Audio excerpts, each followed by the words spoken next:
Welcome to my latest 2023 NFL preview video. Today I am breaking down the San Francisco 49ers, and here's how my preview videos work. I start off with 3 things I like about the 49ers, followed by 3 things I don't like. Then I go over to yearly win total odds, break down the schedule, and at the end of the video I give my betting recommendation. Let's kick this off with 3 things I like about the San Francisco 49ers. The first thing I like about the San Francisco 49ers is their defense. Last year they were first in points allowed and first in yards. They had 3 first-team All-Pros, Nick Bosa, who was Defensive Player of the Year, Taylor Hufanga, and Fred Warner. You have a first-team All-Pro on all 3 levels of the defense. Now, as I am making this video, Bosa is still holding out, but I fully expect him to sign and play in the very near future. The second thing I like about the San Francisco 49ers is their offensive skill position talent. Just like the defense, the 49ers have studs all over the field. Last year, Kittle, McCaffrey, and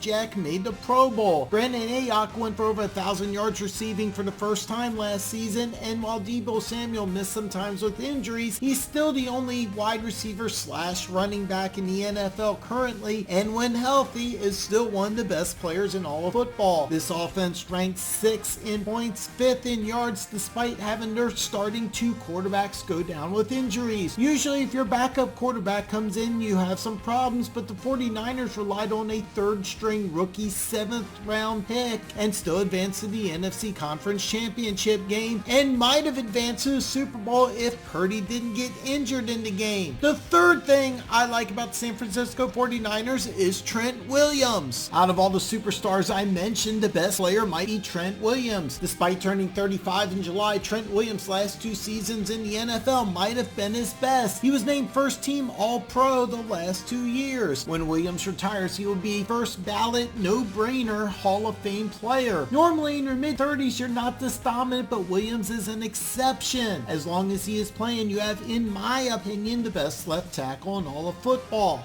To recap the 3 things I like about the 49ers, I love their defense, great skill position talent on offense, and future Hall of Fame left tackle Trent Williams. Before I go over to 3 things I don't like, make sure you smash that like button, and if this is your first time here, make sure you subscribe. It really helps me out when you subscribe to the channel. Now, 3 things about the 49ers I don't like. The first thing I don't like about the 49ers is their quarterback situation. Brock Purdy won the starting job and he did play fantastic, but he's played in less than half a season. Your starting 2 quarterbacks from last year are gone, and if Purdy goes down, you bring in Sam Darnold. Now, I love Darnold coming out of USC, but there is a reason he's on his 3rd team in 4 years. Bottom line, your 3rd-string quarterback in 2022 is your starter and has very little experience. Purdy might turn out to be a superstar, but he is inexperienced coming off of an injury that prevented him from practicing this offseason. To me, the 49ers quarterback situation is a big red flag. The second thing I don't like about the 49ers is the losses from their 2022 roster. I already mentioned their starting 2 quarterbacks, but they also lost starting right tackle Mike McKinley, Jimmy Ward, Azeez Al-Shalar, Samsung Ikubong, Emmanuel Mosley, Charles Minshew, Hassan Ridgeway, and kicker Robbie Gould, who's been there since 2017. Some of the players I mentioned didn't start the whole season, but started throughout the season. Don't get me wrong, the 49ers did add some players like Javon Hargrave in free agency, but they're missing a lot of players, and I didn't even mention DeMeco Ryans, who took over now as head coach of the Houston Texans. Now keep in mind, when they lost Robert Saleh, they replaced him with DeMeco Ryans, and the defense didn't drop off. Now Steve Wilks is a fantastic defensive coordinator, and in my opinion, he should have got the job as head coach in Carolina or stayed on as the head coach in Carolina. But going into 2023, you have a new defensive coordinator, a lot of new players on that defense, and keep in mind, it's worked before, but it is something to be worried about. The third thing I don't like about the 49ers is their injury history. The last time San Francisco won 13 games in regular season, it was 2019. In 2020, they won 6 games, mostly due to injuries. I already mentioned a Brock Purdy injury that he's getting over, but Deebo Samuel has never played a full NFL season, and Christian McCaffrey missed almost almost all of 2020 and the majority of 2021. McCaffrey had 329 touches last season, and if San Francisco is going to get back to a conference championship game, McCaffrey will need to have over 300 touches again and be healthy come playoff time. You also have George Kittle, who's only played a full season once in his career, and that was 2018. When your salary cap is tied so heavily to these guys, quality depth suffers. If these four players I mentioned play over 14 games during regular season and are healthy come playoff time, the 49ers will make the playoffs and they will be a force. To recap the three things I don't like about the Niners: the quarterback situation, the players and defensive coordinator lost from the 2022 team, and the 49ers injury history. Now let's look at the yearly win total odds and schedule. For the yearly win total odds, I've seen both 10.5 and 11.5. For over 10.5 wins, I've seen -145 and -160, while over 11.5 wins I'm seeing currently at +115. If you do not know what I am referring to, you can check out my yearly win totals tutorial video listed here. Now let's look at the Niners schedule. It opens with a tough season opener, an early game on the East Coast against a tough opponent in Pittsburgh. After that, the schedule isn't bad. You have a road game versus the Rams, followed by 3 consecutive home games. Week 6 in Cleveland, and week 7 you have a Monday night football game in Minneapolis. Right before a week 9 bye, you host the Bengals, in which could be a really good game. After the bye, you got 5 consecutive games against playoff opponents from 2023. Now the last 4 games of the season are not that bad. You have 2 winnable road games, a fun Monday night game on Christmas, and then you end the season hosting the Rams. Since the bye is week 9, let's break this down in halves. Let's say you split the road games, you beat Arizona. My question would be the 3 home games against the Giants, Cowboys, and Cincinnati. What is your record